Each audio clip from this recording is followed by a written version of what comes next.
Assalamualaikum warahmatullahi wabarakatuh. Melanjutkan materi manajemen konflik dan perubahan, kita sampai pada pembahasan hambatan dalam perubahan. Setiap organisasi memiliki hambatan yang membuat proses perubahan menjadi terkendala. Di antara hambatan-hambatan perubahan yang perlu diketahui adalah 1. Karyawan yang kurang terlibat aktif di dalam perubahan tersebut. Komunikasi antara manajemen dengan karyawan dengan manajemen tidak efektif. 3. Buruknya antisipasi pergeseran budaya. 4. Kondisi terkini yang kurang jelas. 5. Kompleksitas organisasi. Memahami akan hambatan-hambatan yang timbul tersebut di dalam melakukan perubahan, maka para pemimpin dituntut harus memperhatikan beberapa faktor penting berikut ini. 1.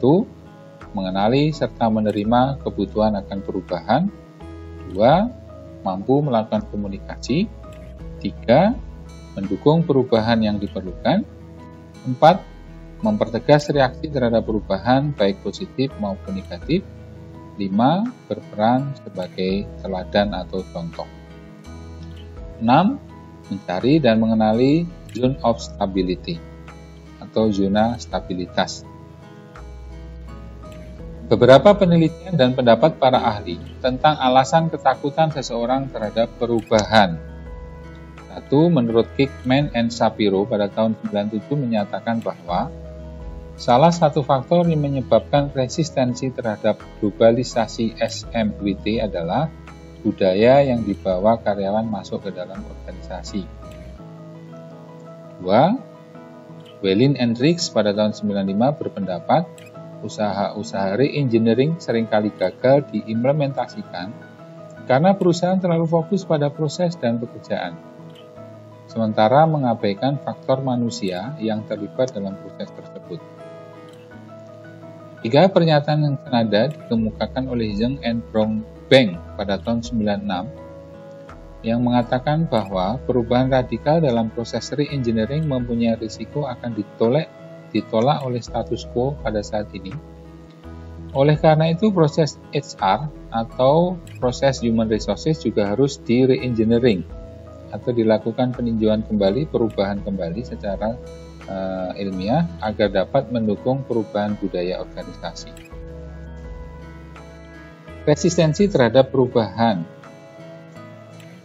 Resistensi ini terjadi manakala ada pengaruh lingkungan atau perubahan lingkungan, budaya dan nilai individual yang memengaruhi organisasi budaya dan organisasi, maka akan mempengaruhi terjadinya resistensi terhadap transformasi organisasional, sehingga muncul bentuk-bentuk organisasi baru, di mana resistensi itu juga mempengaruhi terhadap bentuk organisasi yang baru muncul tadi. Ada dua faktor penyebab resistensi terhadap transformasi organisasional, yaitu pertama, budaya yang dibawa masuk oleh karyawan dalam organisasi. Kedua, belum adanya upaya untuk membangun budaya organisasi yang dapat mendukung proses perubahan tersebut. Upaya perubahan dalam suatu organisasi kerap kali terkendala oleh adanya penolakan dari orang-orang di dalam organisasi. Hal ini dikatakan oleh Kotter pada bukunya di tahun 97.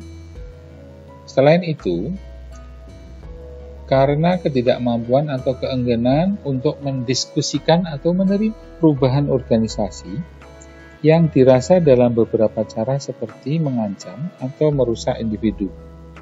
Ini dikatakan oleh Hutchinski dan Buchanan pada tahun 2007. Tingkatan resistansi atau perlawanan terhadap perubahan.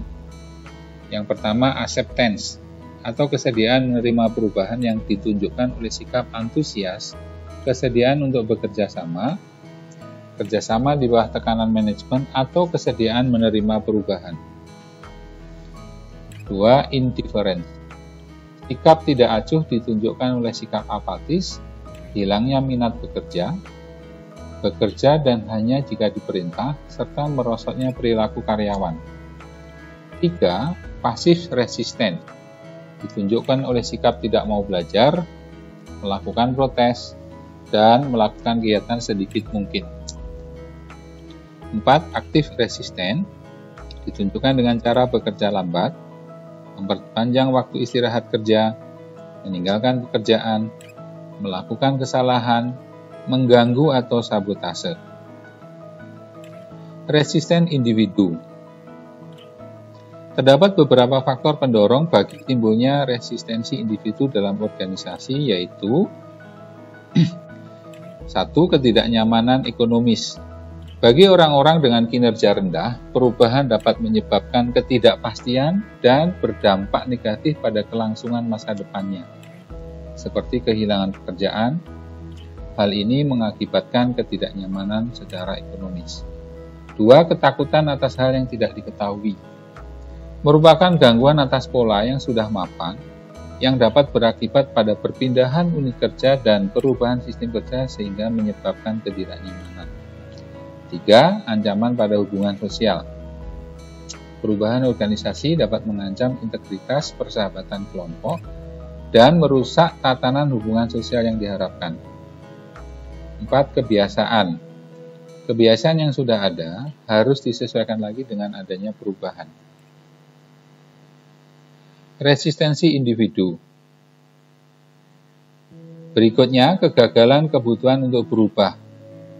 Kurangnya pemahaman akan arti pentingnya perubahan yang biasanya karena didominasi kepentingan membuat orang susah menerima perubahan. Proses informasi yang selektif. Individu membentuk dunianya melalui persepsinya. Mereka hanya mendengar informasi yang sesuai dengan persepsinya. Pemilihan informasi secara selektif menyebabkan mereka tidak mengetahui dan tidak menyadari apa yang akan terjadi. Kecenderungan individu. Kecenderungan ini bersifat pribadi dan berakar yang merupakan pertumbuhan bagaimana seseorang belajar mengendalikan perubahan dan ambiguitas. Umumnya individu bersifat resisten pada perubahan. Iklim ketidakpercayaan. Terjadi saling curiga-mencurigai dan saling tidak percaya antara atasan dan bawahan yang berdampak pada resistensi dari bawahan tersebut. Resistensi individu yang lain adalah tekanan teman pekerja. Seseorang yang tidak secara langsung terkena oleh perubahan mungkin aktif menolak perubahan untuk melindungi kepentingan temannya. Konflik pribadi. Perubahan berakibat berubahnya kondisi lingkungan yang terkadang tidak sesuai dengan kepribadian seseorang sehingga menyebabkan resistensi. Berikutnya, kurangnya kebijaksanaan dan waktu yang tidak tepat. Resistensi perubahan dapat terjadi karena perubahan tidak disampaikan dengan bijaksana, tidak sensitif, atau dilakukan pada waktu yang tidak tepat. Sistem penghargaan tidak menarik. Orang enggan melakukan perubahan jika tidak melihat adanya penghargaan yang positif kepadanya. Resistensi organisasi. Perubahan pada tingkat organisasi dapat menghadapi resistensi yang disebabkan oleh faktor-faktor berikut ini. 1. Kelembaman struktural. Adalah sebuah kecenderungan semua untuk menolak perubahan. Kekuatan organisasi akan bertindak pada karyawan, mendorong mereka mewujudkan pekerjaannya dalam cara tertentu, sehingga membuat mereka resisten pada perubahan. Kelembaman kelompok kerja untuk mewujudkan pekerjaan dengan cara baru tidak hanya berasal dari pekerjaan mereka sendiri, tetapi juga dari kelompok sosial yang mempengaruhi kelompok kerja dalam organisasi. Resistensi organisasi, tantangan keseimbangan kekuatan yang ada.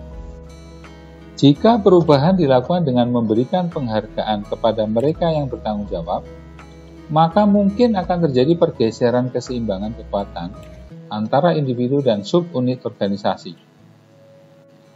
Usaha perubahan sebelumnya tidak berhasil.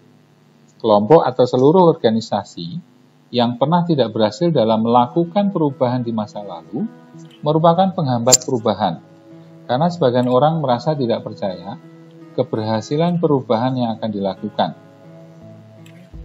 fokus atas perubahan terbatas. Organisasi dibuat dari sejumlah subsistem yang saling bergantung satu sama lainnya. Tidak bisa mengubah yang satu tanpa mempengaruhi lainnya. Jika mengubah proses teknologi tanpa mengubah struktur organisasi secara serempak, maka perubahan teknologi tidak akan diterima atau terlaksana. Resistensi organisasi, ancaman atas keahlian. Perubahan juga merupakan ancaman pada kelompok ahli. Dengan adanya perubahan keahlian yang berbeda, maka kelompok ahli tersentralisasi menjadi terdesentralisasi, sehingga mereka merasa khawatir akan tersingkir karena merasa tidak berperan lagi. Ancaman pada hubungan kekuasaan yang sudah ada. Setiap redistribusi kekuasaan pengambilan keputusan dapat mempengaruhi hubungan kekuasaan yang sudah lama terbentuk. Keputusan partisipatif merupakan jenis perubahan yang dianggap sebagai ancaman oleh manajer menengah, karena mereka merasa kekuasaannya makin berkurang. Ancaman atas alokasi sumber daya yang sudah ada. Kelompok yang mengontrol sumber daya melihat perubahan sebagai ancaman. Perubahan dikhawatirkan akan mempengaruhi alokasi sumber daya di masa mendatang yang merugikan, sehingga menimbulkan resistensi organisasi. Langkah-langkah dalam proses perubahan. Perlu pendekatan komprehensif perubahan. Pada langkah proses perubahan ini, yang pertama adalah perlu adanya pengakuan tentang perlunya perubahan itu. Selanjutnya, dilakukan pembentukan tujuan perubahan, kemudian melakukan diagnosis variabel yang relevan, melakukan pemilihan teknik perubahan yang sesuai, dan melakukan perencanaan untuk pelaksanaan perubahan, realisasi pelaksanaan, dan yang terakhir adalah melakukan evaluasi dan tindak lanjut atau koreksi. Memahami perlawanan terhadap perubahan. Individu menolak perubahan dikarenakan 1. Ketidakpastian tentang luas dan dampak perubahan. 2. Ancaman terhadap kepentingan pribadi, kekuasaan, dan pengaruhnya. 3. Berbeda persepsi dari efek perubahan dan hasil. 4. Perasaan kehilangan dalam jaringan sosial yang akan mengganggu kekuasaan, keamanan, dan keakraban dalam atau dengan prosedur yang sudah ada. 5. Tidak adanya pemahaman akan kebutuhan untuk berubah. 6. Tidak kondusifnya lingkungan perubahan.